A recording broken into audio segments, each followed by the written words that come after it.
What's up, everybody? Welcome back to the channel. Today, we're going to share a question and answer session from October the 2nd, 2020, with a couple of questions about marketing, a couple of questions about trombone in a big band. So if you've been wondering about maybe some best practices for writing for trombone for big band, we're going to talk about those things, and we're going to talk about trombone ensemble stuff.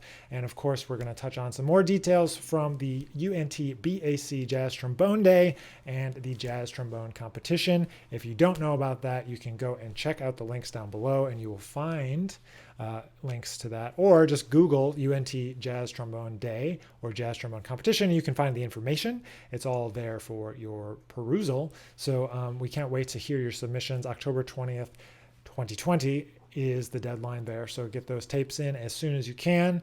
And thanks for being here. And we'll see you after the video. And so I'm going to start kind of there where we left off on the tune list discussion. And hopefully some people will chime in with some other questions as we go. But I was talking about keeping a tune list that's not just a list. It's not an alphabetical list, it's, but a categorical list.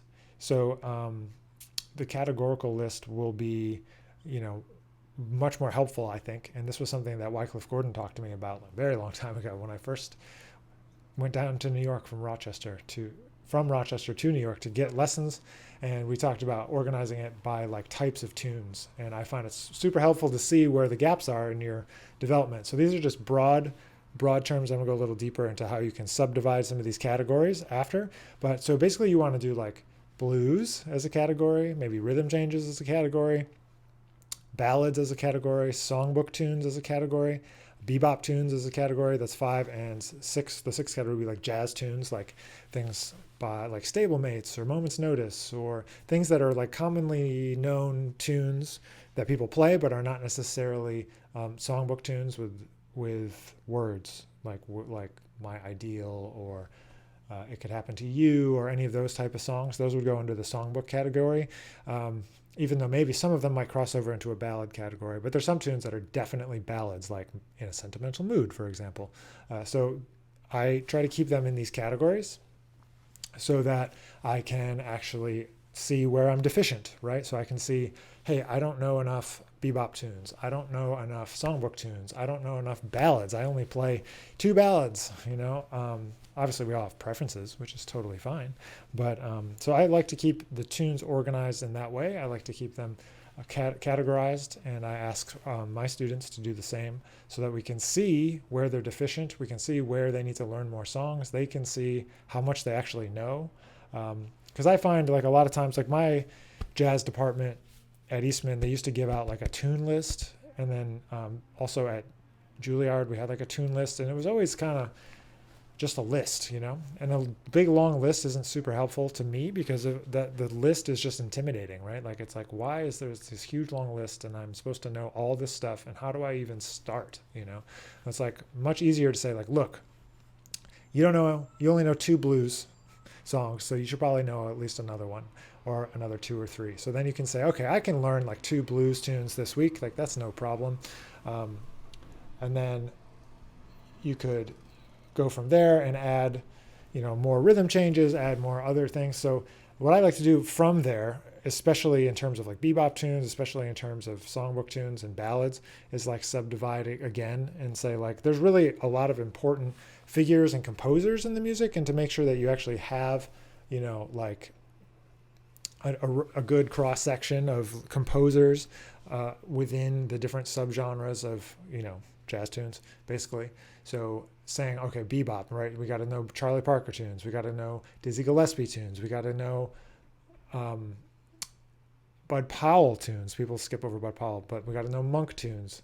So like I subdivide into those categories. I'm like, all right, do you know any Bud Powell tunes? Do you know any Monk tunes? Do you know any of the, this, that, and the other thing? So you just kind of subdivide those categories down, and so you can make your list, a little bit more intricate if you want to, but I really think it's super helpful. I think you should know John Coltrane tunes. You should know Benny Golson tunes. You should know like early swing tunes and like public domain songs that might get played on like a traditional gig or something like that. You should know those songs, those older songs, like Down by the Riverside, for example. And then you got to know rhythm changes, and then like tunes that are like variations on rhythm changes. Like, for example, there's like riff based, like Lester leaps in, that do like that. That's super simple. Or there's bebop rhythm changes, or there's like rhythm changes with alternate changes, like Eternal Triangle, that Dizzy Gillespie tune, where the A sections are pretty much the same, a little different, but pretty much the same. And then the bridge is totally different. So just different tunes, and then like tunes with different changes, like that are also sort of like rhythm changes, like Serpent's Tooth, if you know Serpent's Tooth, but I guess that has a different bridge too.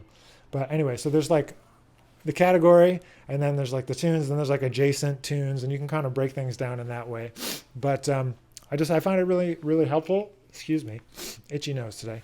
I find it to be super helpful to kind of break things down in this way and to start to organize it. So I don't know if the person who asked that question is here. I don't think so, but hopefully he'll be able to watch that later and it will help him. So I hope that you can kind of take some more direct strategies here and think about your tune list, the tunes that you know a little more specifically, and think about filling in the gaps rather than just going down this list that has a million instrumental jazz tunes and not enough songbook tunes, or not enough this tune or that tune. So I think that's an effective and important way to kind of subdivide the categories. So rather than having this long alphabetical list. And if it gets too long, it's not helpful, right? It's hard to know. But when somebody says, oh, what ballad do you want to play? You already have your list of ballads, and you know when you play your ballad feature, what to go to. So that's always a really helpful strategy and a really effective strategy. So what has been one of the best single things you've done? Website, more marketing ideas to reach a larger audience. The best thing that I've done to reach a larger audience is to commit to connecting with my audience over and over again over a span of the last 10 years, 8 years since being out of school. It's consistency over time is the most important thing, the single most important thing. And that's across platforms. It's across all the different ways you can connect in terms of making albums, making videos, doing master classes, playing gigs, going on tours, all of that stuff, I would say is the one most important thing. It's the fact that I just unrelentingly put things out into the world, because I know, and I've talked about this before, that like you only need to connect with one person at a time with one piece of content. I'm working right now on a new course called the Music Marketing Roadmap that we did for free over the summer, but it's becoming a course now.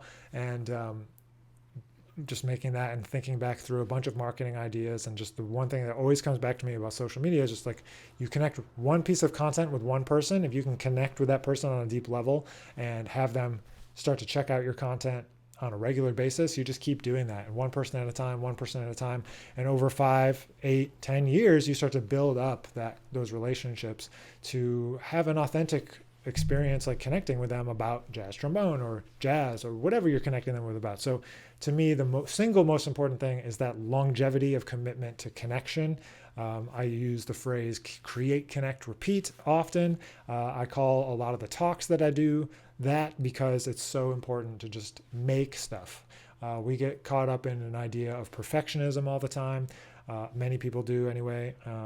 We get caught up in the idea that like it has to be a certain way or a certain quality, or it has to be, perfect every time. I guess I just repeated myself a little bit, but I think it's more important to get stuff out there into the world than it is to make sure that it's quote unquote perfect.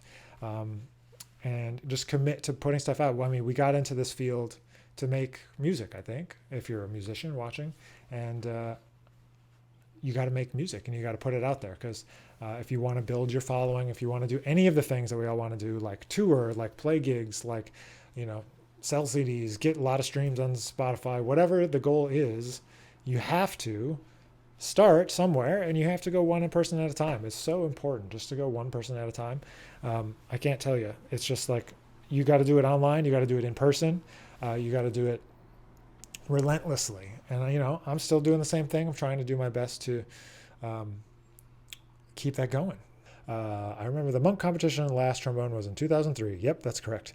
We need more trombone-centered things. That's exactly why we're doing it. The UNT BAC Jazz Trombone Day and Competition, November 21st. I'll keep talking about it probably every week until the event. Hello, Anthony. Thanks for being here. I see Eric just joining. I see obviously Luke, Grace, Jay. Thanks for being here, everyone. Yeah, we need more trombone events.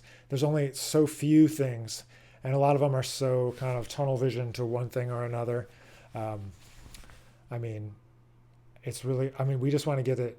Our goal with the UNT one is to be able to get it outside of just the trombone world into the, at least into the jazz world in general, because a lot of the trombone events happen to be more trombone centric and include a jazz component rather than jazz centric with a trombone component. So that's the idea. And let's kind of look at what the Monk competition was. And I think, let's see, Andre Hayward won, I believe, and Dave Gibson was a finalist.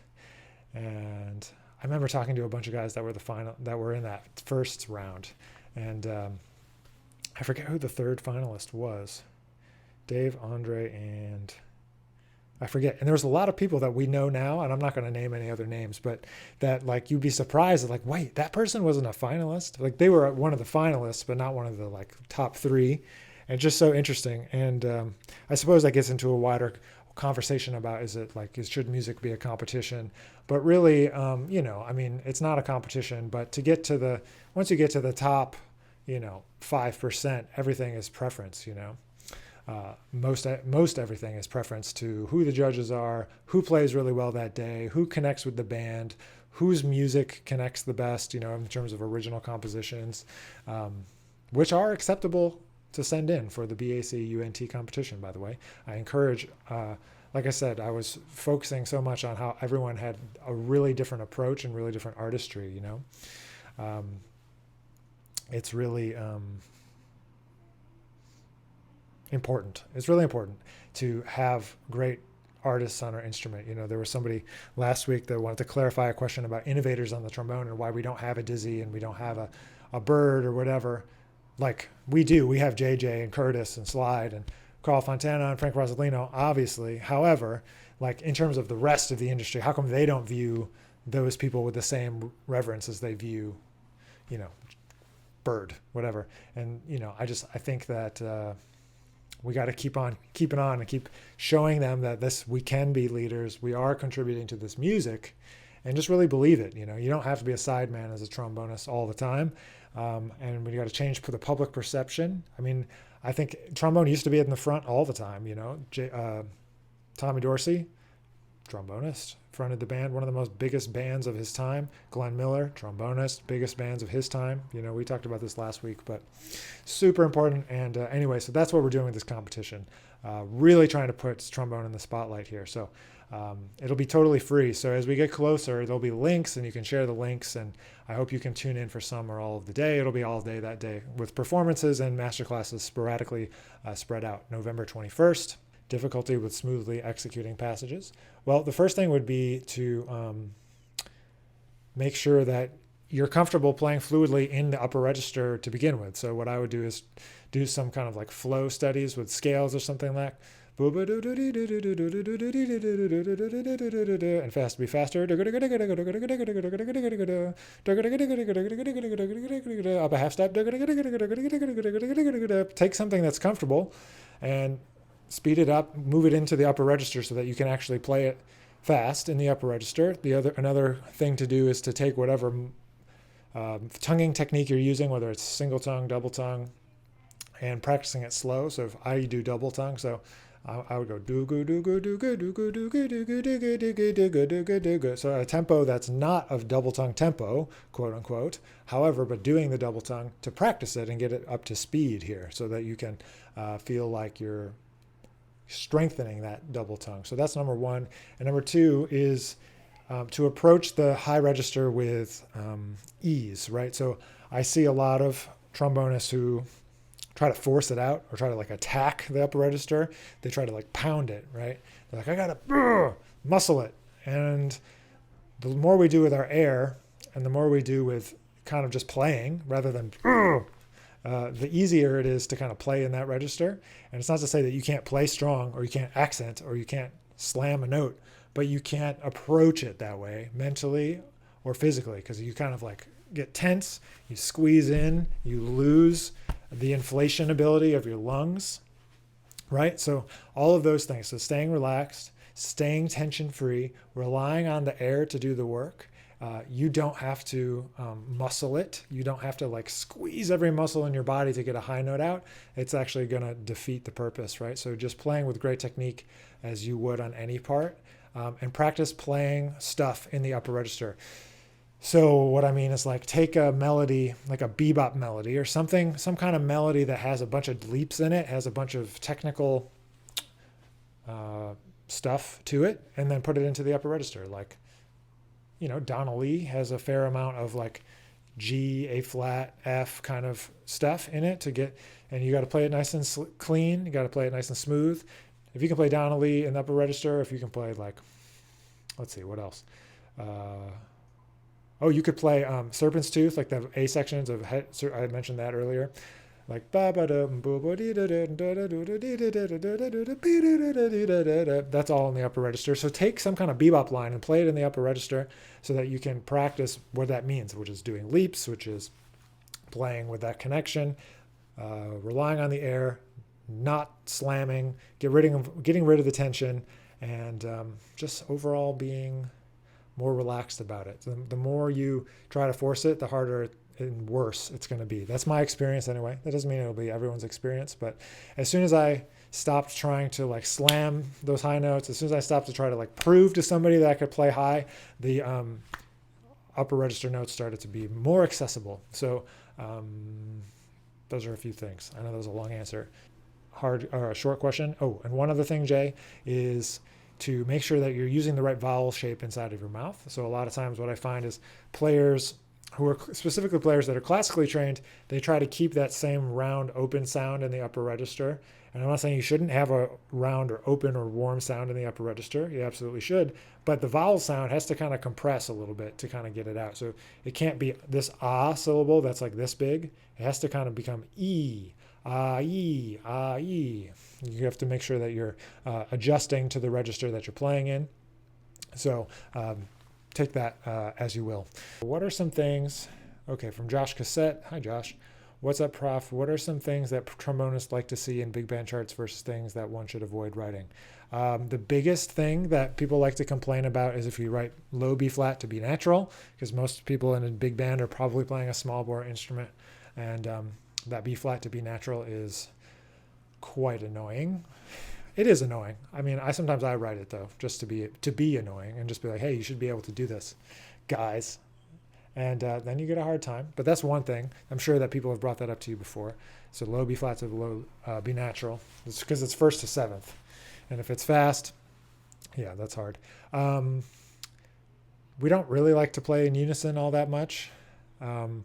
If you can avoid the whole section playing unison, especially if it's like the bass trombone in the upper register along with the tenors, that is kind of a hard texture to really control. So being a little bit more, I don't know, just like thoughtful, like does it really need to be all the trombones playing in unison? Fast lines that are not like really angular, those might be better for the saxophones. Not to say that we can't play angular stuff, but especially if it's like a reading band, make sure it's not too all over the place, But trombones like to have the melody sometimes. They like to have melodic parts. If it's all just kind of backgrounds, it's kind of boring, So if you can think of ways to do that. I mean, trombone sounds really good in chords. Trombone sounds really good like as backgrounds too, and trombone sounds really good like basically in any voicing, close, open. The trombone just sounds good in a group, so you'll be you're going to be good there. So that's why like people would like playing those trombone ballad features, because they kind of sound like a trombone choir. I see Kevin asked a question about Stan Kenton's arrangement of My Funny Valentine. I do not know of an arrangement of that arrangement, but I'm sure somebody has a My Funny Valentine for trombone choir. My specific knowledge is a little bit limited because I focus on, in our jazz trombone ensemble, definitely promoting the students to write original. Yes, Cam.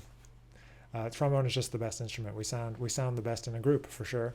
And but I don't know if necessarily a version of the Stan Kenton arrangement for trombone choir. In our groups, we encourage original arrangements and original compositions, so the students have an outlet to write, and so that they get experience writing for a trombone ensemble. And it keeps our repertoire new and fresh, because there's been a history of playing the same charts over and over again before I arrived at UNT for our jazz trombone ensemble, called the YouTubes. So I don't have a huge library because we're always trying to write new stuff, but I am sure that there's an arrangement of My Funny Valentine for trombone choir. I'm trying to remember if there was an arrangement of that on the J&K +6. I don't think so. I think I'm just thinking of J&K maybe playing it as a duet. Maybe. I'm not sure. My memory is failing me. But to finish up also, Josh's question about what to see in a big band chart for trombones. Important things to consider are having enough time for mute changes. That's a big one. Not having like one bar of rest and then like, okay, now play the bucket mute. Now play the whatever. So give us 4-8 bars to change mutes. And if not, then maybe you consider like plunger or half plunger. Not like wah, wah, wah, but just to like cover the sound a little bit. That can be effective, or in the stand or something like that, instead of like fast mute changes. And anything else that trombones like to see. Oh, make sure you mark as many articulations as you can, be as specific as you can. Always mark every single quarter note if you can, if nothing else, because those are the ones that are going to get a question most of the time. I think that's it. Hope that helps, Josh. There's plenty of things that we like to do. So just treat us like everybody else. We like to play all different types of things. Trombone sounds really good in cup mute, like playing backgrounds. I like that sound a lot. I don't know, there's so many textures, but just don't forget about us. You know what I'm saying? My favorite trombone ensemble stuff is probably Slide Hampton's World of Trombones. There's 2 records, and they're all great. Slide is just an amazing writer, and he can get so many colors out of that ensemble. And there's great soloists on that record, and just like a good mix. Like there's a more modern one that came out. I mean, it came out in the early 2000s, but then there's the one from 20 or 30, 40 years ago that has Ray Drummond on bass, I know. And I forget exactly who's on it, but it's a great record. Great record. World of Trombones, and I forget what the other one's called. Anyway, Slide has 2 of those, so those are really, really fantastic. Thank you, everybody, for being here today. I appreciate you. We're back every week on Friday at 1 p.m. Eastern.